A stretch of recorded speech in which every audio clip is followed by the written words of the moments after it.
Today's topic living in the light of the sermon on the mount. అసలు Bible మొత్తంలో లేకపోతే ఈ భూమండలం మీద మొత్తంలో చూస్తే ఏదైనా గొప్ప వాక్యము ఏదైనా ప్రచురించబడినది, ఏదైనా గొప్ప వాక్యం చెప్పబడింది అంటే అది కొండ మీద ప్రసంగమే. అంతకంటే గొప్ప ప్రసంగము ఎవరూ చేయలేరు. Nobody can teach. ఎంత గొప్ప వాక్యం చెప్పి ఎంత పరిశుద్ధాత్మ దేవుడితో నింపినా కూడా యేసయ్య కొండ మీద చేసిన ప్రసంగాన్ని మించి ఎవరు కూడా చేయలేకపోయారు. ఇవాళకి చేయలేదు, యేసయ్య ముందు ఎవరు చేయలేదు. అంత గొప్ప వాక్యాన్ని నేను నా మాదిరిగా చెప్దాం అనుకుంటున్నాను, కానీ ఆ కాల దాకా కూడా వెళ్ళలేను నేను. యేసయ్య చెప్పినా ఆ కొండ దాకా కూడా వెళ్ళలేము మనం. అంత గొప్ప వాక్యం మాట్లాడాడండి. భూమండలం మొత్తం మీద ఈ ప్రపంచానికి కావాల్సిన వాక్యము, భూమండలానికి కుల మత ఏ భేదము లేకుండా వినవలసిన వాక్యము, కుల మత భేదము లేకుండా ప్రతి ఒక్కరు పాటించాల్సిన వాక్యము, అది కొండ మీద ప్రసంగము. అసలు ఆ వాక్యంలో ఉన్న తాత్పర్యము ప్రతి ఒక్క దేశ రాజ్యాంగంలో కూడా నియమించి ఉన్నది.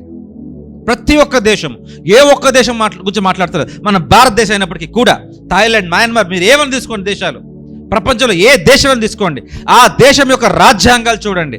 ఖచ్చితంగా కొండ మీద ఉన్న ప్రసంగాల్లో దాంట్లో కొన్ని పాయింట్స్ దాంట్లో లేకపోతే నన్ను అడగండి. ప్రతి ఒక్కరు రోజు మన తల్లిదండ్రులు నేర్పించే నియమాలు, మంచి అని చెప్పే నియమాలు, రోడ్డు మీదకి వెళ్తే పెద్దవాళ్ళు, మన ముక్కు మొహం తెలియని పెద్దవాళ్ళు కూడా వచ్చి మనం మంచి చెప్పే నియమాలు అన్నీ యేసయ్య కొండ మీద చెప్పిన ప్రసంగంలో ఉన్నవే. అంత గొప్ప ప్రసంగాన్ని మనము పక్కన పడవేయకూడదు. నాడు ఆ రోజు చెప్పబడిన గొప్ప వాక్యము ఈ నరులందరికీ కాదు, ఎవరికైనా సరే, అందరూ ఏ ఒక్క జాతి మత కుల భేదము లేకుండా, ఏ రాగద్వేషాలు లేకుండా వినవలసిన వాక్యం, పాటించాల్సిన వాక్యము కొండ మీద ప్రసంగము. ఒకవేళ నేను కొండ మీద ప్రసంగం కనుక నేను పాటించకపోతే ఏమవుద్దండి? నేను భారతదేశంలో ఉన్నాను, నేను ఒక భారతీయుణ్ణి, మరి ఇప్పుడు నేను క్రైస్తవుని కాదు, నేను మీ యేసయ్యని నమ్మను, మీ దేవుడిని నమ్మను, మతాన్ని నమ్మను. ఇప్పుడు నేను ఈ వాక్యాన్ని పాటించను, ఏం చేస్తారు? పోలీసులు పట్టుకెళ్ళి జైలు వేస్తారు. ఏంటి, ఈ వాక్యం వినపోతేనే పోలీసులు జైలు వేస్తారా? నేను వాక్యం ఎన్నెందుకు జైలు వేస్తారని చెప్పట్లేదు. ఈ వాక్యంలో ఉన్న తాత్పర్యము, సారాంశం నీ జీవితంలో లేకపోతే ఖచ్చితంగా మనం ఉండాల్సింది మనుషుల మధ్యలో కాదు, చెరసాలలో ఉండాలి, కఠిన కారాగారాల్లో ఉండాలి. కఠినంగా, మళ్ళీ చిన్న చిన్న జైలు కాదండి, ఒక రోజుని పంపి జైలు కాదు, కఠినంగా. ఇప్పుడు భారతదేశంలో కఠినమైన జైలు అనగానే ఏం గుర్తొస్తుంది మనకి? తిహార్ జైలు. అదే ఆంధ్ర తెలంగాణలో కఠినమైన జైలు అంటే ఏం గుర్తొస్తుందండి? చర్లపల్లి, చెంచల్గూడ. అది హైదరాబాద్. ఆంధ్రాలో ఏమొస్తుందండి? Rajahmundry central jail. ఇవే గుర్తొస్తాయి. అక్కడ వేయాలి మనల్నే కాదు, ఎవరైతే వాక్యము తాత్పర్యం వారి జీవితంలో లేకపోతే.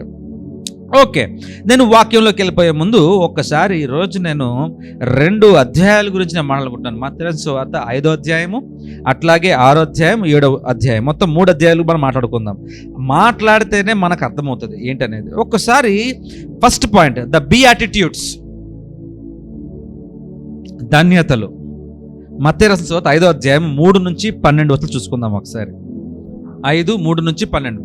ఆత్మ విషయమై దీనులైన వారు ధన్యులు, పరలోక రాజ్యము వారిది.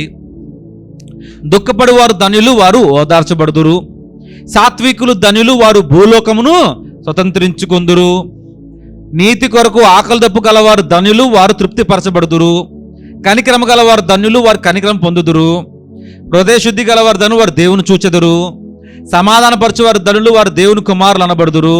నీతి నిమిత్తం హింసింపబడిన వారు ధన్యులు, వారు పరలోక రాజ్యము వారిది. నా నిమిత్తం జనులు మిమ్మల్ని నిందించుదురు, హింసించుదురు, మీ మీద అబద్ధము చెడమాటలు పలుకున్నప్పుడు మీరు ధన్యులు. సంతోషించి ఆనందించుడి, పరలోకమందు మీ ఫలం అధికమవును. ఈలాగున వారు మీకు పూర్వమందుండిన ప్రవక్తలకు హింసించిరి. ఏంటండి ఈ వాక్యము మనం పాటించకపోతే జైలు వేస్తారా? ఒకసారి లోపలికి వెళ్దాం, ఆ వాక్యం లోపలికి ఒకసారి మళ్ళీ ఫస్ట్ నుంచి చూద్దామండి. సంతోషించి ఆనందించి పరలోకమందు ఫలం ఆత్మ విషయమై దీనిలైన వారు ధన్యులు, పరలోక రాజ్యం వారిది. నెక్స్ట్, దుఃఖపడువారు ధన్యులు, వారు ఓదార్చబడుదురు. సాత్వికులు ధన్యులు, వారు భూలోక స్వతంత్రించుకొందురు. సాత్వికులు ధన్యులు. సాత్వికానికి పర్యాయ పదం కాకుండా దాని ఆపోజిట్ ఏంటి? కఠినులు. ఈ కఠినులు మన మధ్యలో ఉన్నారు. మీ ఇంటి పక్కన ఉన్నారు, మా ఇంటి పక్కన, మా ఇంటి పక్కన ఉన్నారు. ప్రతిదానికి పొల్లేస్తారు, ప్రతిదానికి గోల, ప్రతిదానికి కఠినత్వం. మనం దుడిసేటప్పుడు గాలికి మన ఇంట్లో ఒక చెత్త కాగితం పేపర్ అట్టాయి గాలిలో పడ్డాక పెద్ద గొడవ. వాళ్ళు వస్తున్నప్పుడు కారు బయటకు వచ్చిన గొడవ. ప్రతిదానికి లొల్లి, ప్రతిదానికి. చాలా కఠినులు వారు. వారి పక్కన వాళ్ళ మీద దయ చూపించరు, వాళ్ళ పక్కన వాళ్ళ మీద ఏమి చూపించరు. మనం ఏమనుకుంటామని చెప్పండి? మామూలుగా దేవుడిని క్షమించను గాక అని వెళ్ళిపోతామా? తెలుసుగా అందరికీ. అంత కఠినులు మీ పట్ల ఉండి మీ ఎదురు వచ్చి అదే కఠినత్వాన్ని మనం లోకంలో మీ మీద చూపిస్తూ ఉంటే ఏం చేస్తారు? ముందెళ్ళి కంప్లైంట్ పెడతారు. ప్రతిసారి గొడవ పడుతున్నారు, అపార్ట్మెంట్లో గొడవ పడుతున్నారు, చూడండి కంప్లైంట్, అదిగో లేకపోతే పోలీస్ కంప్లైంట్ ఇస్తాం. వెళ్ళి కూర్చొని వాళ్ళు బుద్ధి చెప్తారు. 2 సార్లు బుద్ధి చెప్తారు, 3 సార్లు బుద్ధి చెప్తారు. అందరూ కలిసి కంప్లైంట్ ఇస్తే 4 సార్లు ఉతుకుతారు.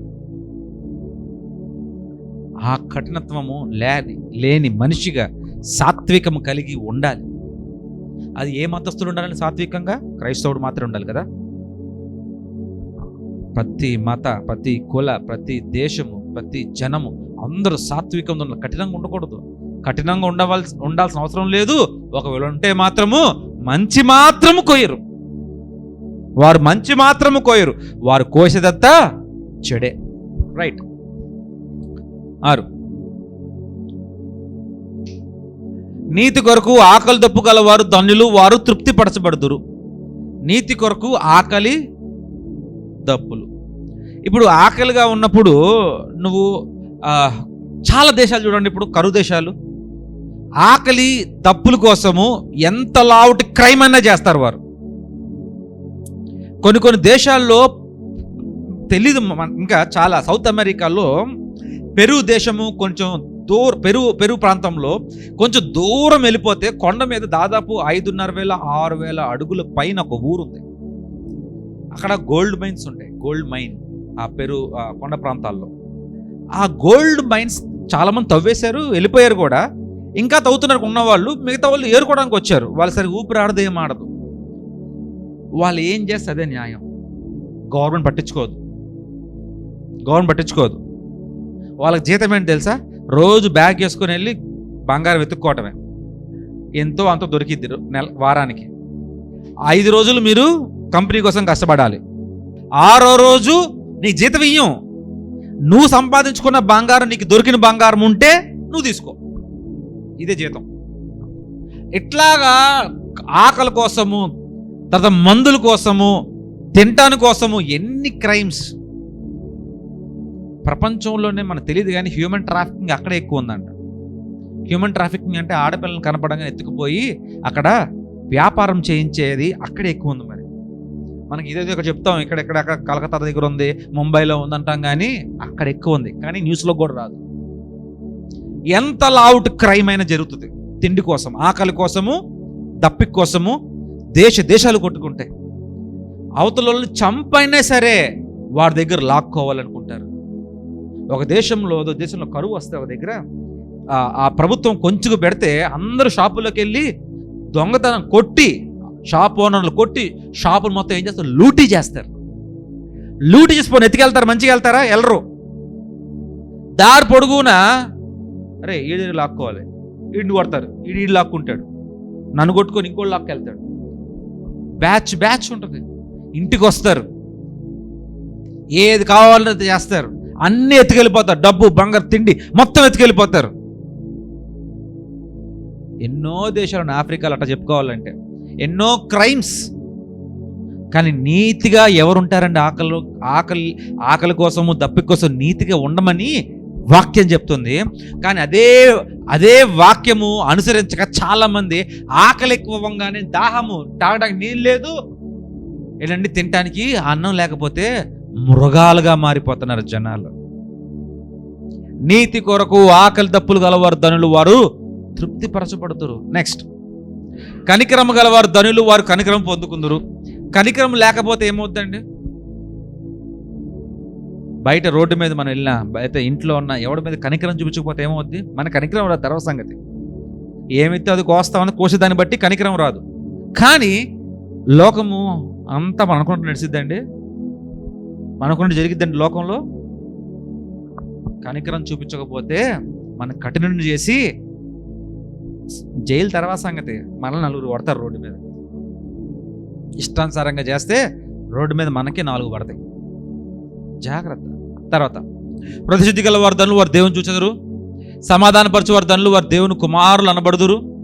నీతి నిమిత్తము హింసింపబడిన వారు ధనులు, పరలోక రాజ్యము వారిది. నువ్వు దేని కొరకు హింసించబడుతున్నావు అర్థం చేసుకో. నీతి నిమిత్తం హింసించబడిన వారు ధనులు, వారు నా నిమిత్తము జనులు మిమ్మల్ని నిందించుదురు. ఇవన్నీ ఒకటికి లాస్ట్కి అంటున్నాడు, నా నిమిత్తము. ఇప్పటిదాకా చెప్పింది ఒక ఎత్తు, ఇప్పటి నుంచి ఇంకో ఎత్తు. ఇప్పటిదాకా లోకం గురించి ఎదుగుతా ఉంది ఇదంతా, జాగ్రత్త. ఇప్పుడు జనులారా, నన్ను వెంబడిస్తూ నడుస్తున్నవారా, ఏసై మాట్లాడుతున్న మాట. ఇప్పుడు మీరు నా నిమిత్తము జనులు మిమ్మల్ని నిందించి హింసించి మీ మీద అబద్ధము చెడ్డ మాటలల్లా పలుకున్నప్పుడు మీరు ధన్యులు. నెక్స్ట్, సంతోషించి ఆనందించండి, పరలోకమందు మీ ఫలం అధికమగును. ఈలాగున వారు మీకు పూర్వమందున్న ప్రవక్తలకు. పాయింట్ నెంబర్ 2, మత్తయి రాసిన సువార్త 5వ అధ్యాయము 13, 14, 15, 16 4 వచనాలు. Be salt and light. ఉప్పుగాను వెలుగుగాను ఉండాలి ప్రతి ఒక్కరు. మీరు లోకమునకు ఉప్పై ఉన్నారు. ఉప్పు నిస్సారమైతే అది దేని వలన సారం పొందును? అది బయట పరవేయబడి మనుషులు తొక్కబడుటే కానీ మరి దేనికి పనికిరాదు. మీరు లోకమునకు వెలుగై ఉన్నారు. కొండ మీద నుండి పట్టణముకు వెలుగై ఉండనేరదు, మరుగై ఉండనేరదు. మనుషులు దీపం వెలిగించి కొంచెము క్రింద పెట్టురు, కానీ అది ఇంట నుండి వారందరికీ వెలిగించుటకై దీప స్తంభం మీదనే పెట్టుదురు. 16, మనుషులు మీ సత్కార్యములు చూచి పరలోకమందున్న మీ తండ్రిని మహిమపరచునట్లు వారి ఎదుట మీ వెలుగు ప్రకాశింపనీయుడి. ఇది ఎస్పెషల్గా ఈ ఉప్పు వెలుగు అనే మాట ఫస్ట్ 2 వచనాలు ఒకలాగా మాట్లాడి 2 వచనాలు మాత్రం మళ్ళీ అటాచ్ చేస్తున్నాడు దేవుడు. ఇందాక కూడా ధన్యతల్లో కొన్నేమో అందరికీ చెప్పాడు, లాస్ట్లో 2 నా నిమిత్తం నిందించేవారు అని మళ్ళీ ఇట్లా లాక్కొచ్చాడు. ఇది కూడా చూడండి అట్లాగే ఉంటుంది. 13, ఇప్పుడు చాలామంది వచ్చారు ఆ కొన ప్రసంగానికి. యేసయ్యను వెంబడించిన వారే కాదు, యేసయ్య దేవుడు నమ్మిన వారే కాదు, దేవుని కుమారుడు నమ్మిన వారే కాదు, అసలు ఏం జరుగుతుందో, అసలు దేవుడి కుమారుడు అసలు ఏం చెప్తాడో ముందు చూద్దాం, ఎక్కడ దొరుకుతాడా, ఎక్కడ హింట్ లాగుదామా, ఎక్కడ పడేద్దామా, ఎక్కడ కాలుకి వేస్తే వేలికి వేలికి నోటికి వేసి లాగుదామా అన్నవారు కూడా ఉన్నారు. అసలు ఏం చూద్దాం అనుకున్న వాళ్ళు ఉన్నారు, అన్యులు ఉన్నారు, దేవుని తెలిసిన వారు ఉన్నారు, యూదులు ఉన్నారు, అందరూ ఉన్నారు అక్కడ. వారితో మాట్లాడతాను. మీరు లోకమునకు ఉప్పై ఉన్నారు. ఎవరి గురించి మాట్లాడుతున్నాడు? అందరూ. యేసుని వెంబడించిన వారు మాత్రమే, లేదా దేవుడు కుమారుడు తెలిసిన వారు మాత్రమే కాదు, అందరికీ చెప్తున్నాడు ఈ మాట. Common tense. మీరు లోకం ఉప్పై ఉన్నారు. ఉప్పు నిస్సారమైతే అది దేని వల్ల సారం పొందును? అది బయట పరవేయబడి మనుషుల చేత త్రొక్కబడుటే కానీ మరి దేనికి పనికిరాదు, దేనికి పనికిరాదు అని మాట్లాడుతూ అందరితో మాట్లాడుతాడు ఈ మాట. నెక్స్ట్, మీరు లోకమునకు వెలుగై ఉన్నారు. కొండ మీద నుండి పట్టణముకు మెరుగై ఉండనేరదు. మీరు లోకానికే ఉప్పై ఉన్నారు. అంటే ఈ వెలుగు ఉప్పు అంటే చేతిలో జోబులో ఉప్పు వేసుకొని చేతిలో వెలుగు పెట్టుకుంటాం కాదు, ఇంకోళ్ళకి ఉపయోగపడేలాగా ఉండాలి, ఇంకొకరికి దారి చూపించే వారికి మాదిరిగా ఉండాలి, దిశానిర్దేశం చేసేవారికి ఉండాలి. అది కాదు నాన్న తప్పు, ఇట్లా చేస్తే బాగుంటుంది, ఇలా కాదండి ఇలాగా మీరు చెప్పాలి, ఇలా కాదు నాన్న ఇలాగా, బాబు ఇలా కాదు, ఇలా అయ్యా ఇలా కాదు, తమ్ముడు ఇలా కాదు, అలా నాన్న ఇలా కాదు, ఇలాగా అని ఒకరికొకరు వెలుగు అంటే టార్చ్ వెలుగు కాదు, నీ జీవితంలో ముందుకెళ్ళే దారిలో ఇలా కాదు ఇలా వెళ్ళాలి అని మన తల్లిదండ్రులు ఎలా చెప్తారో అలాగా దారి దిశానిర్దేశం చేసేవారుగా ఉండాలి. వెలుగు అంటే. ఉప్పు అంటే నీ వల్ల లోకానికి ఏదన్నా మేలు కలిగేటట్టు ఉండాలి, నీ వల్ల లోకానికి మేలు కలిగేలా ఉండాలి. నీకే మొత్తం స్వార్థపరులాగా నాకే, నా బిడ్డలకి, నా భార్యకి, ఇంకెవరికి లేదు, ఎవరికి ఉపయోగపడలేదు అట్లా ఉండకూడదు. ఎప్పుడు కూడా నీ వల్ల 10 మంది బాగుపడాలి, నీ వల్ల 10 మందికి ఉపయోగకరంగా ఉండాలి. నువ్వు చనిపోయినప్పుడు వీడి వల్ల నేను లాభపడ్డాను అని ఒక్కడని నీ సమాధి నుంచొని అనగలిగేలాగా మనం జీవితంలో జీవించాలి. హల్లెలూయా. ఎప్పుడైతే అయ్యా ఈ చనిపోయిన వ్యక్తి వల్ల నేను ఈరోజు ఇలా నేను నేర్చుకోగలిగాను, ఇలా ఉండటానికి నాకు అవకాశం ఉంది అని చెప్పగలిగే ఒక వ్యక్తిని నువ్వు తయారు చేయగలిగావా? అట్లాగా చెప్పే ఒక సమాజాన్ని నీ జీవితం ద్వారా నువ్వు ప్రభావితం చేసావా? అది కానీ లేకపోతే ఇక దేనికి? ఉప్పు అంటే ఏదో అందరికీ రుచికరమైన జీవితాన్ని, లేకపోతే కూరలు వేసే ఉప్పు కాదు, జీవితాల్లో వేసే ఉప్పు గురించి మాట్లాడతాడు. నీ మంచితనాన్ని ఇంకో జీవితంలో ఎవరికన్నా మార్చావా? నీ జీవితాలతో, నీ జీవితంతో, మాటలతో, చేసే క్రియలతో ఎవరైనా ఇన్స్పైర్ అయ్యారా? అది మాట్లాడుతున్నాడు ఇప్పుడు యేసయ్య. ఫస్ట్ ఒకసారి 13కి వెళ్దాం. ఒకసారి ఈ ఇన్స్పిరేషన్ వర్డ్స్ అందరికీ ఇది. మీరు లోకమును ఉప్పై ఉన్నారు, ఉప్పు నిస్సారమైతే అది దేని వలన సారం పొందును? అది బయట పరవేయబడి మనుషులు తొక్కబడి కానీ అది మరి దేనికి పనికిరాదు. మీరు లోకమునకు వెలుగై ఉన్నారు, కొండ మీద నుండి పట్టణమును మరుగై ఉండలేదు. ఇప్పుడు మళ్ళీ మనుషులు అందరి గురించి మాట్లాడతారు. మనుషులు దీపం వెలిగించి కొంచెము క్రింద పెట్టరు, కానీ అది ఇంట నుండి వారందరికీ వెలుగునిచ్చుటకై దీపం సమమునే పెట్టుదురు. నీకు తెలివితేటలున్నాయా? నువ్వు ఇంకొక జీవితాన్ని వెలిగించగలవా? ఇంకో జీవితాన్ని మార్చగలవా? లేకపోతే ఇంకొకరి జీవితాన్ని నువ్వు ప్రభావితం చేయగలవా? లేకపోతే ఇంకొకరి జీవితాన్ని ఉపయోగపడగలవా? ఇంకొకరి జీవితాన్ని నువ్వు దిశ చేయగలవా? అయితే నువ్వు ఇంట్లో పెట్టుకోమాకు. నీ జ్ఞానాన్ని, నీ తెలివిని, నీ ఉప్పు అయితే, నువ్వు వెలుగైతే నువ్వు ఇంట్లో వారికి, నీ భార్యకో, నీ బిడ్డలకో, వాళ్ళు చెప్తే ఎందుకు వింటారండి? వాళ్ళు వినరండి, అస్సలు వినరండి వాళ్ళు. అందుకే నీకు చెప్తున్నాను, నువ్వు బాగుండమ్మా, వాళ్ళ మనకి చెప్తే నాకు అనవసరం, మన పిల్లలు మనం చెప్పుకుందాం, వాళ్ళు ఎట్లా వినరు, వీళ్ళు వినరు, మనం చెప్పుకుందాం అంటే ఉపయోగం ఏంటి? అదే మాట్లాడుతున్నాడు. మనుషులు దీపం వెలిగించి కొంచెం కింద పెట్టరు, కానీ అది ఇంటి నుండి వారందరికీ వెలుగుచ్చుటకు దీపస్తంభం మీదనే పెట్టరు. అంటే అది అందరికీ రావాలి. అది ఇంటికి వచ్చిన అందరికీ ఉప్పు అయి ఉండాలి, ఇంటికి వచ్చిన అందరికీ వెలుగై ఉండాలి. ఇంటి బయటికి వెళ్ళినా కూడా అందరికీ ఉప్పు అయి ఉండాలి, అందరికీ వెలుగై ఉండాలి. నీ ఇంట్లో వారికి మాత్రమే కాదు అని ఒక్క నుంచి యేసయ్య మాట్లాడుతున్నాడు. అందరితో మాట్లాడి ఇప్పుడు వస్తున్నాడు. మనుషులు మీ సత్కార్యములు చూచి, ఇదిగో సత్క్రియలు రెండు ఒకటే. ఇప్పుడు మళ్ళీ అందరికి చెప్పి లాస్ట్ కింద ఒక ట్యాగ్ వేస్తాడు, టిక్కర్ యేసయ్య. ఆయన స్పీచ్ టాలెంటే అది. మనుషులు మీ సత్కార్యాలను చూచి పరలోకమందున మీ తండ్రిని మహింపరచినట్లు వారి ఎదుట మీ వెలుగు ప్రకాశింపనీయుడి. అందరు చెప్పగానే చెప్తాడు. లాస్ట్కి మాత్రం మళ్ళీ ఎవరి తండ్రిని నమ్ముతారో, ఎవరైతే యేసయ్యని నమ్ముతారో, ఎవరైతే యేసయ్య దేవుని కుమారుని నమ్ముతారో, ఆయనే దేవుడు నమ్ముతారో వారికి ట్యాగ్ వేస్తాడు. అంటే దేవుడు అని చెప్పకనే చెబుతూ తండ్రిని గణపరుస్తున్నాడు. ప్రియమైన దేవుని బిడ్డలారా, మరి మనమే చెప్పుకుంటే ఎట్లాగా? నేను చెప్తానండి, బయట నేను చెప్పనండి. మీ ఇంటి పక్కన వాళ్ళు మీరు చెప్పేటట్టు ఉండాలి, ఇంటి ముందు వాళ్ళు చెప్పేటట్టు ఉండాలంటే ఎట్లాగా? నేను ఓరని చెప్పేస్తామా? నాకు బండి తోలడం రాదండి. బయటకు వచ్చి అయ్యా మంచి బండి కొనుక్కోవాలి, మంచిగా తోలాలి, మమ్మీని మీ డాడీని కూడా నువ్వు చక్కగా బయట తీసుకెళ్ళాలి, నువ్వు బండి ఉండాలి, నీ కారు కూడా తోలాలి, నువ్వు కారు కొనుక్కోవాలి. మనకి బండి కారు రెండు రావు. ఇప్పుడు నేను వెలుగై ఉంటేనే వెలుగు గురించి మాట్లాడాలి, నేను చీకటై ఉండి వెలుగు గురించి మాట్లాడకూడదు. నేను ఉప్పు గురించి మాట్లాడాలి, నాకు చేదు వేరు ఉంచుకొని నేను ఉప్పు గురించి మాట్లాడకూడదు. ఒకవేళ నీకు మాట్లాడాలని లేకపోతే నీకు వెలుగు చూపించాలని ఆశగా ఉంటే ముందు నువ్వు చేదు వేరుని తీసివేసి ముందు నీకు ఒక మంచి వేరు కలిగి ఉండి నువ్వు ఉప్పుగా మంచిగా రుచిగా తయారవు. నువ్వు ముందు వెలుగుతో నింపుకో, తర్వాత వెలుగు గురించి నువ్వు మాట్లాడు. ఒక సామెత చూసారా, బుద్ధి చెప్పి గడ్డి తింటామన్నట మా సామెత. మనం చేసే పని అంతా గడ్డి తినే పని. చెప్పేది ఏం చెప్తాం అసలు? అసలు బ్రహ్మర్షిలా చెప్తాం కూర్చొని అన్ని మాటలు. ఎంత బాగా చెప్తామో. నీకు చేతనైంది చేసి చూపించు, 10 మందికి నేర్పించు. నీకు చేత కాకపోతే నేర్చుకో, 10 మందికి నేర్చి చూపించు. నీకు చేత కానిది ఇంకొకరు చేయాలని నువ్వు ఎప్పుడు కూడా ఆశపడకు. అది వెలుగు అవ్వదు, రుచి అవ్వదు. నువ్వు చెయ్యి, నువ్వు ప్రూవ్ చేయి, దెన్ యూ టెల్ దట్. యేసయ్య కూడా అది చేశాడు. ఆయన వచ్చాడు, ఆయన చేశాడు, దాంతో చెప్పాడు. మనం కూడా చెప్పేవారుగా ఉండాలి అంటే మాత్రం చేసి చూపించేవారుగా ఉండాలి. ముందు ఎప్పుడైతే మనం ఏదైనా చేసి చూపించేవారిగా ఉంటేనే చెప్పాలి. లేకపోతే ఏం చేయాలండి?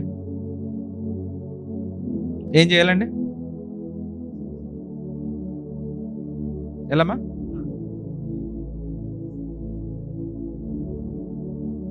నోరు మూసుకొని కూర్చో. కానీ మనకి ఎట్లుంటుందో తెలుసా? మనం చేయలేం, మనకు చేత కాదు, మనకు రాదు, మనం వెలుగుగా ఉండలేం, చీకట్లో ఉంటాం, మనకు ఒప్పుగా లేవు. కానీ అసలు మాట్లాడితేనండి అసలు కోటలు ఏంటి పగిలిపోతాయి, దాటం కాదు, కోటలు పగిలిపోయి వెళ్ళిపోతూనే ఉంటాయి. అలవాటు అయిపోయిందిగా మనకి. అలవాటు లేకుండానే, అవసరం లేకుండా సలహాలు ఇవ్వటం అలవాటుగా మనకి. అవునండి, అంతేనా శ్యామ్ గారు? అంతేనా? సలహాలు ఇవ్వడం ఎక్కువ ఇంపార్టెన్స్. ఎప్పుడు ఇంకోళ్ళు చెప్పటమే. మీ సంగతి ఏంటంటే డొల్లా. వెలుగుగా ఉండాలని ఎంతమంది ఆశపడుతున్నారు ఈ వాక్యం విని వెలుగుగా ఉండాలని ఎంతమంది ఆశపడుతున్నారు? ఉప్పుగా ఉండాలని ఎంతమంది ఆశపడుతున్నారు? ముందు దాన్ని మీరు నింపుకోండి, వెలుగుతో నింపుకోండి, ముందు ఉప్పుతో నింపండి, తర్వాత ఇంకోళ్ళు చెప్పటం నేర్చుకోండి. చెయ్యండి, ఆ తర్వాత చెప్పండి. చెయ్యండి, చెప్పండి. చేయలేం కానీ చెప్తాం అనే రూట్ వద్దు మనకి. చేయగలం, చెప్పగలం, మళ్ళీ చేయగలం. ఎవరి నామంలో? యేసయ్య నామంలో. హల్లెలూయా. నా 3వ పాయింట్, ద హయ్యర్ రైచియస్నెస్, ఉన్నతమైన నీతి. మత్తయి రాసిన సువార్త 5వ అధ్యాయము 17-40 చూసుకుందాం ఒకసారి. చాలా ఇంపార్టెంట్.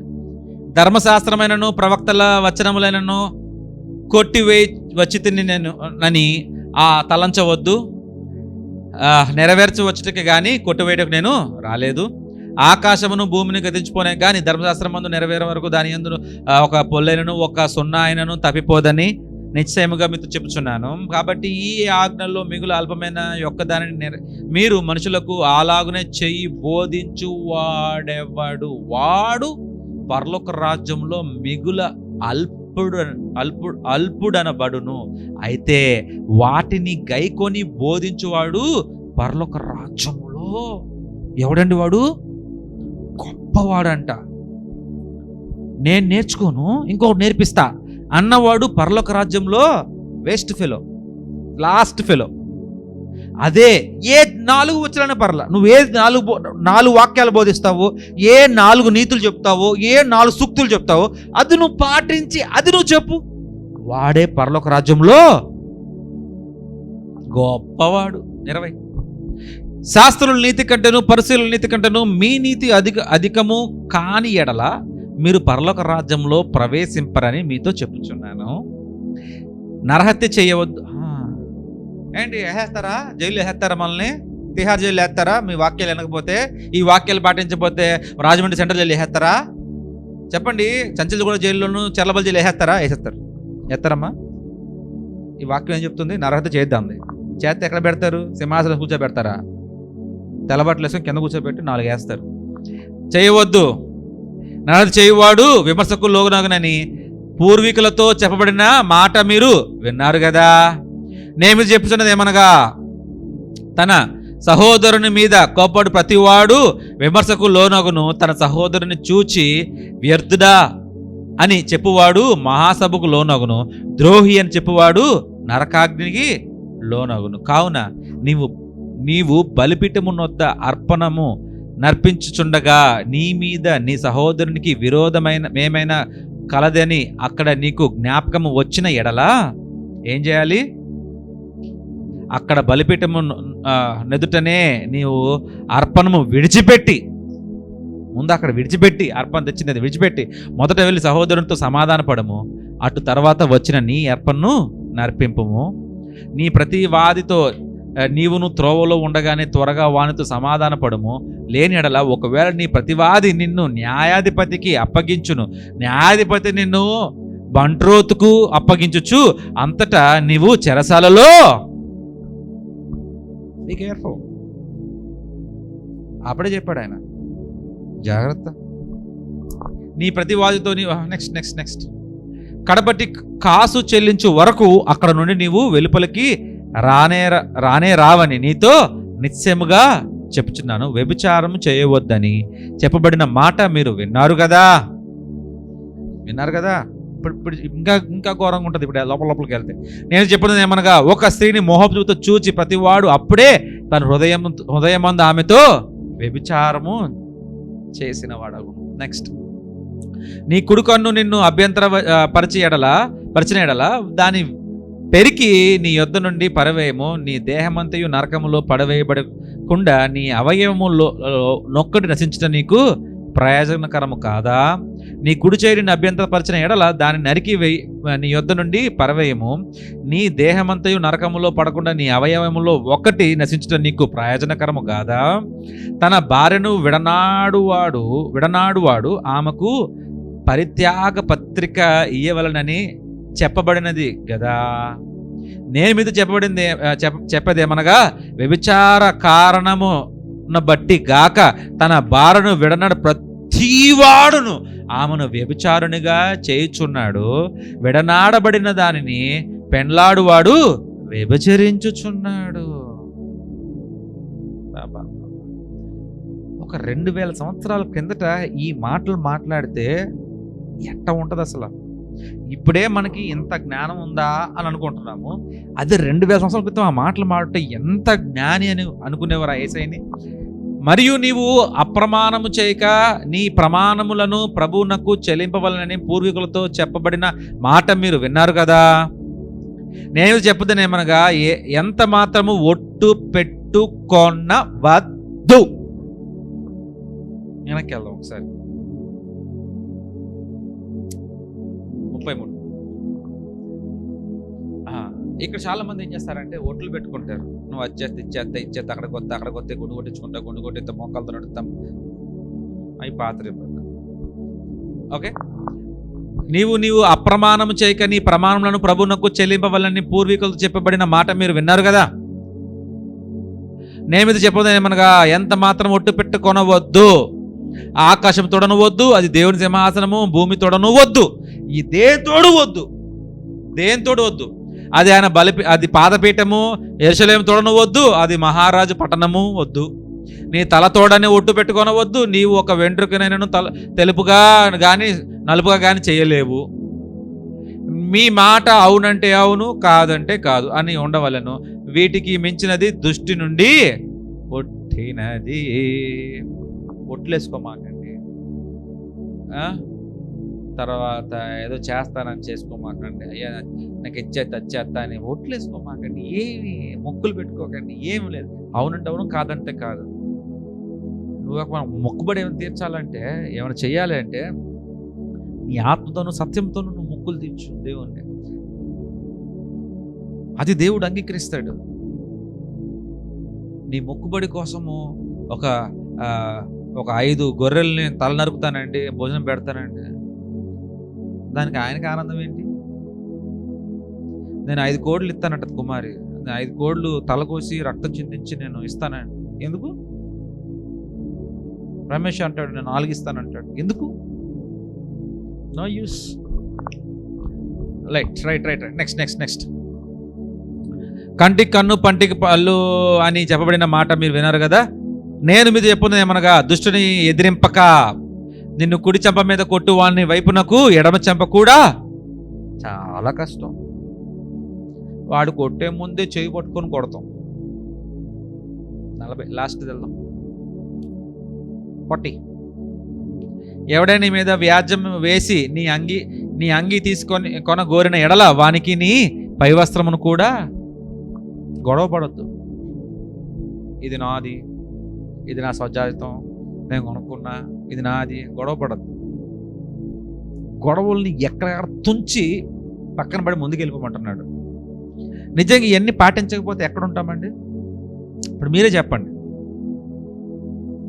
అప్పుడు జైళ్ళు ఉన్నాయి, ఇప్పుడు జైళ్ళు ఉన్నాయి, అప్పుడు కారాగారాలు ఉన్నాయి, ఇప్పుడు కారాగారాలు ఉన్నాయి. కానీ ప్రియమైన దేవుని బిడ్డలారా, నువ్వు నీతిగా ఉండాలని కోరుకుంటున్నాడు. ఎవడన్నా గొడవ పట్టడానికి వస్తే నువ్వు గొడవ పడద్దు అంటున్నాడు.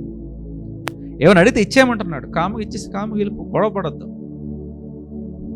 నీ హీరోయిజంని చూపించొద్దు. ఇప్పుడు ఏంటంటే సినిమాలు అసలు ఒక ఫైట్ లేకుండా సినిమా తీయమని చెప్పండి. ఒక ఫైట్, ఒక తిట్టులు లేకుండా, కోపం లేకుండా, ఆవేశం లేకుండా.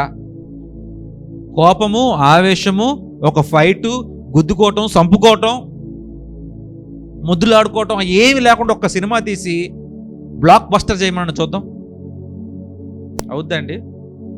సినిమా మొత్తం ఒకరిని చంపుకుంటూ పోతా ఉంటే సూపర్ హిట్ అయిపోతుంది సినిమా. సినిమా అంతా ఇంకొకరిని నరికేసుకుంటూ పోతా ఉంటే సూపర్ హిట్ అయిపోతుంది మూవీ. ఇప్పుడు ఈ చెప్పిన మాటలు బట్టి సినిమా తీయండి, సూపర్ హిట్ చేయండి చూద్దాం. నచ్చదు. జనాలకి ఏం కావాలి అంటే, లోకానికి ఏం కావాలంటే, తండ్రికి ఏది వద్దో, యేసయ్యకి ఏది వద్దో, ఏది వ్యతిరేకమో, ఏది అసహ్యమో అది లోకానికి కావాలి. దాన్ని క్యాష్ చేసుకొని మూవీస్ తీస్తుంటే కోట్లు సంపాదిస్తున్నారు ఈరోజు. 4th పాయింట్, మత్తయి రాసిన సువార్త 6వ అధ్యాయము మొదటి నుంచి చూసుకుందాం ఒకసారి. ప్రేయర్, ఫాస్టింగ్ అండ్ ఆల్మ్స్ గివింగ్, ప్రార్థన, ఉపవాసము, ఇచ్చుట. 6. మనుషులకు కనబడవలనని వారి యొద్దట నీ నీతి కార్యములు చేయకుండా జాగ్రత్త పడుడి, లేనిడల పరలోకమందున్న మీ తండ్రి యొద్ద మీరు ఫలము పొందరు. ఏదో మీ దగ్గర నుంచి నాకు మంచి పేరు, అబ్బా మా పాస్టర్ గారు బాగా కష్టపడుతున్నాడు, అయ్యి బాగా చేస్తాడు, అది చేస్తాడని మీ ముందు నటిస్తూ ఉంటే పరలోకమందు నేను ఫలం పొందుకోను. ఫలం అంటే ఫ్రూట్స్ కాదు. What ever that I'm going to get, తండ్రి నుంచి నాకు ఏది ఇవ్వబడుతుందో అది నాకు రాదు. మనుషుల ముందు చేయదే పని కూడా. ఎందుకంటే మనుషుల ముందు చేస్తే హీరో అవుతారు, మనుషులు వెనకాల చేస్తే విలన్స్ అవుతారు. మంచే, ఒకటే మంచి మీ ముందు చేస్తే హీరో, అదే మంచి మీ వెనక చేస్తే విలన్. అది ఎట్లాగా? ట్రై చేసి చూడండి ఒకసారి. మీకు తెలియకుండా మీకు మంచి జరిగితే మీ వెనక నుండి ఎవరైతే మంచి చేశారో వాళ్ళని విలన్ అంటాం. హీరోని తెలియదు కాబట్టి ఆ వ్యక్తిని. అదే వ్యక్తి ముందుకు వచ్చి చేస్తే హీరోని చేస్తాం. మనుషులు కనబడవాలని వారు ఎదుట నీ నేతి కార్యములు చేయకుండా జాగ్రత్త పడుడి, లేని ఎడల పరలోకమందున మీ ఫలము అధికము అవ్వదు, మీ ఫలం పొందుకోరు. కావున నీవు ధర్మము చేయనప్పుడు మనుషుల వలన ఘనత నొందవలని వేషధారుల సమాజ మందిరంలోనూ వీధులలోనూ చేయలాగున నీ ముందర బోర ఊదింపవద్దు, వారు తమ ఫలము పొంది ఉన్నారని నిశ్చయముగా మీతో చెప్పుచున్నాను. ఏదన్నా చిన్న ఒక పాస్టర్కి మొన్న కరోనా వచ్చి తర్వాత అదే ఆ పాస్టర్కి యాక్సిడెంట్ అయింది. ఆయన చూడటానికి కొంతమంది అసోసియేషన్లో ఉన్నవారు అందరూ కూడా వెళ్ళారు. ఆయనకి ఇచ్చింది ఒక చిన్న ప్యాకెట్. ఇప్పుడు మనం రొట్టె ద్రాక్షను తీసుకోగా చిన్న ప్యాకెట్లు వేస్తాం కదా, లాస్టిక్ అంత, దాంట్లో 2 యాపిల్స్ 2 నిమ్మకాయలు వేసి ఒక చిన్న స్వీట్ బాక్స్ తీసుకుని ఇచ్చారు. అది ఎంత చిన్న బ్యాగ్, 10 మంది చేయబట్టుకుని వచ్చారండి. ఫోటోలు తీసి దాన్ని గ్రూప్లో పెట్టారు. మళ్ళీ సర్లే పాస్టర్లు కదా పాపం, ఇన్కమ్ సరిగ్గా లేకపోయినందున వాళ్ళు 2 యాపిల్స్ 2 దానిమ్మకాయలు చిన్న సేపు కొన్నారనుకుందాం. మా డాక్టర్ అసోసియేషన్ గ్రూప్ ఉంది వాట్సాప్. ఒక ఆయన ఇట్లాగే యాక్సిడెంట్ అయ్యి ఆయనకు కూడా అయితే 15 మంది పోయారు డాక్టర్లు. వాళ్ళు కూడా పోయి వాళ్ళు కూడా పోయి ఆదరించి ఒక కిలో కాదు, ఒక 12 జాంకాయలు మొత్తానికి ఏదో యాపిల్స్ ఫ్రూట్స్ ఉన్నాయి ప్యాకెట్లో, అది ఇచ్చి 15 మంది చేతులు పెడుతున్నారు. అక్కడ ఏమన్నా ఎవరికన్నా ఇవ్వాలంటే పెద్ద స్టేజ్ చేసి అందరు రండి, ఎమ్మెల్యే గారు వస్తున్నారు, ఎంపీ గారు వస్తున్నారు, సీఎం ఇస్తున్నారు అని చెప్పి గోల. చూడండి, ఏ పొలిటికల్ పార్టీ అయినా చూడండి, ఐదర్ వైఎస్ఆర్సీపీ, టీడీపీ, బీజేపీ, ఏదైనా చూడండి, ఏదైనా సంక్షేమ పథకాలు ఇస్తున్నాము, ఏదైనా ఇవ్వాలి, ఏదైనా చెయ్యాలి అంటే లొల్లి గందరగోళం చేసి పాటలు పెట్టి భోజనాలు పెట్టి అది చేస్తున్నాం ఇది చేస్తున్నాం. ప్రతిదీ పబ్లిసిటీ కోసం చెయ్యొద్దు అంటున్నాడు. కానీ ఈరోజు జరిగే ప్రతి ఒక్క పని పబ్లిసిటీ కోసమే జరుగుతుంది, మైలేజ్ కోసమే జరుగుతుంది. అది అందరూ అలవాటు చేసుకుంటున్నారు. నువ్వు చేస్తావా, చెయ్యి, కామ్ గెలుపు పక్క నుంచి, దాని నుంచి నువ్వేం పొందుకోక్కర్లా. రైట్, నెక్స్ట్ 3వది, నీవైతే ధర్మం చేయనప్పుడు నీ ధర్మము రహస్యంగా ఉండొచ్చుము నిమిత్తము నీ కుడి చేయి చేయనది నీ ఎడం చేతికి తెలియకూడదని. రైట్, అట్లయితే రహస్యమని చూచి నీ తండ్రి నీకు ప్రతిఫలం. నువ్వేం చేస్తున్నావు అందరూ తెలియక్కర్లా, చెయ్యి, కామ్గా చేసేయి, ఎవరిని అడగదు. ఎవరు చేశారు, ఎలా చేశారు, ఎప్పుడు చేశారు, ఎందుకు చేశారు అనేది పొందుకున్న వారికి అనవసరము, ఇచ్చిన వారికి అనవసరము. ఎవరికి అవసరం అంట? తండ్రికి. ఆయన రివార్డ్ ఇస్తాడు ఎట్టగైనా సరే. మనం ఒకటి అనుకుంటాం, ఒకటి జరుగుతాం. ఇవ్వాలనుకుంటే ఇచ్చేసేయండి, చేయాలనుకుంటే చేసేయండి. అందరిని పిలిచి స్టే చేసి ఫోటోలు దిగి చేయొద్దు. మరియు మీరు ప్రార్థన చేయనప్పుడు వేషధారుల వలె ఉండవద్దు, మనుషులు కనబడవలనని సమాజ మందిరంలోను వీధుల మూలలోను నిలిచి ప్రార్థన చేయుట వారికి ఇష్టము, వారు తమ ఫలం పొంది ఉన్నారని నిశ్చయముగా మీతో. ఎవరి గురించి మాట్లాడుతున్నాడండి? ఇది పాస్టర్ల గురించి చెప్తున్నట్లే. చూడండి ఒకసారి. మనుషులు కనబడవాలని సమాజ మందిరంలోను వీధుల మూలల్లోనూ నిలిచి ప్రార్థన చేయటం వారికి ఇష్టం. బయటికి కనపడవు అందరికీ. కోటాలు, మీటింగ్లు, జాగ్రత్త.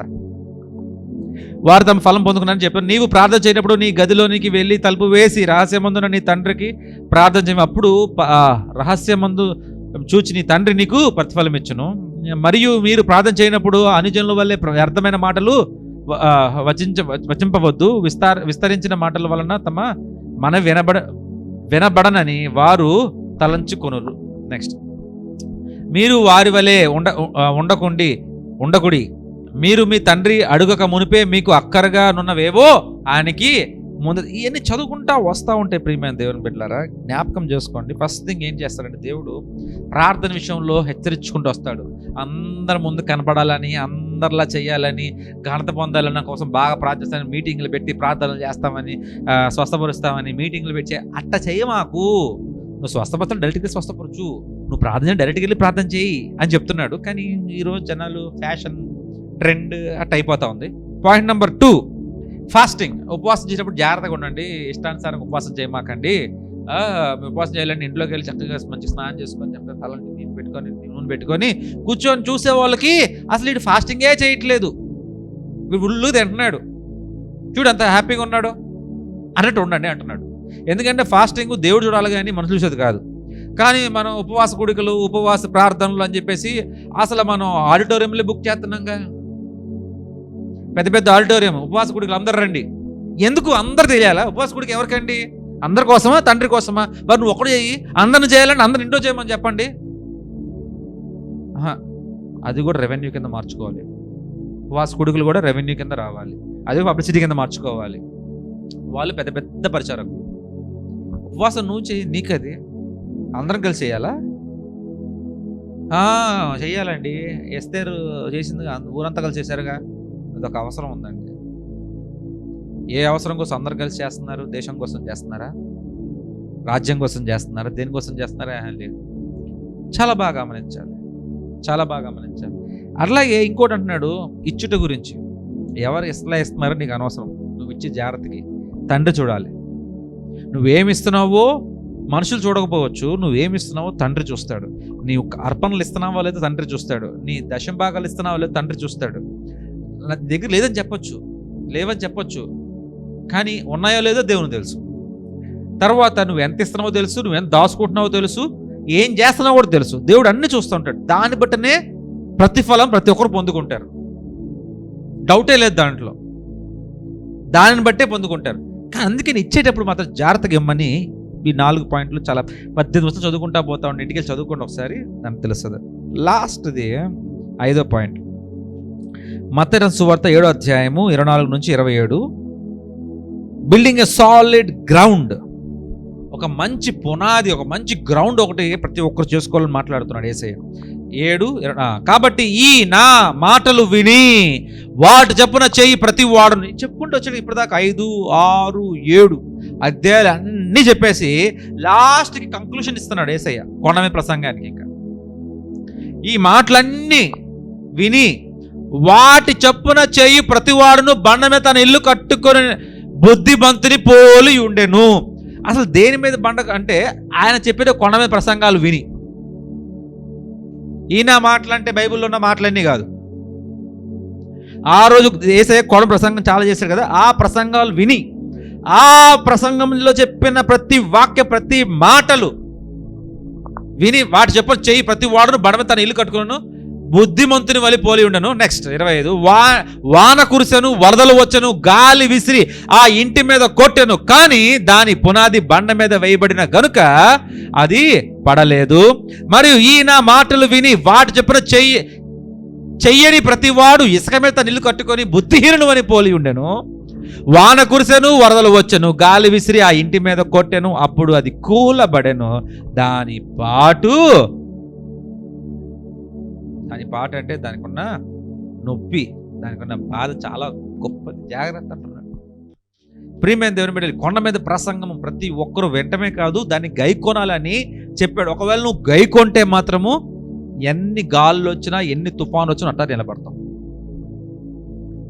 అదే కనుక కొండ మీద ప్రసంగము విని దాన్ని బట్టి నడవకపోతే ఒక చిన్న గాలి తుఫాన్లు అంటే మనకు వచ్చే న్యూస్లో చెప్పే గాలి తుఫాన్లు కాదు, మన జీవితంలో వచ్చే కష్ట నష్టాలు, బాధలు, ఇబ్బందులు, అవి ఒక్క దానికి వస్తే మొత్తం కొట్టుకుపోతాం. కొట్టుకు పడిపోయి, ఏంటయ్యా నేను చర్చికి రాలేదా, నేను డబ్బులు ఇవ్వలేదా, కానుకలు ఇవ్వలేదా, దశం భాగాలు ఇవ్వలేదా, ప్రార్థన చేయలేదా, నేను దశం భాగం ఇవ్వలేదా, నేను వచ్చాను కదయ్యా, మీరు మీటింగ్ పెట్టి ప్రతి చోటకు వచ్చాను కదా నేను. నువ్వు మీటింగ్ వచ్చి చెప్పేట ప్రతి చోటకు వచ్చావు, అన్నీ విన్నావు, కానీ వాటి నువ్వు చేయలేదు. That is more important my friends. వినటం ఇంపార్టెంట్ ఎంతైతే ఉంటుందో, ఆ విన్నది నువ్వు ఆచరణలో పెట్టకపోతే చిన్న కష్టము, చిన్న ఇబ్బంది కొట్టుకుపోతావు, దేవుడి నుంచి కొట్టుకుపోతావు, విశ్వాసం నుండి కొట్టుకుపోతావు, జనుల నుండి కొట్టుకుపోతావు. ఎవడు కాపాడలేడు. ఈరోజు చాలా మంది నిలవలేకపోయారు. చాలా మంది ఎందుకు నిలవలేకపోయారు?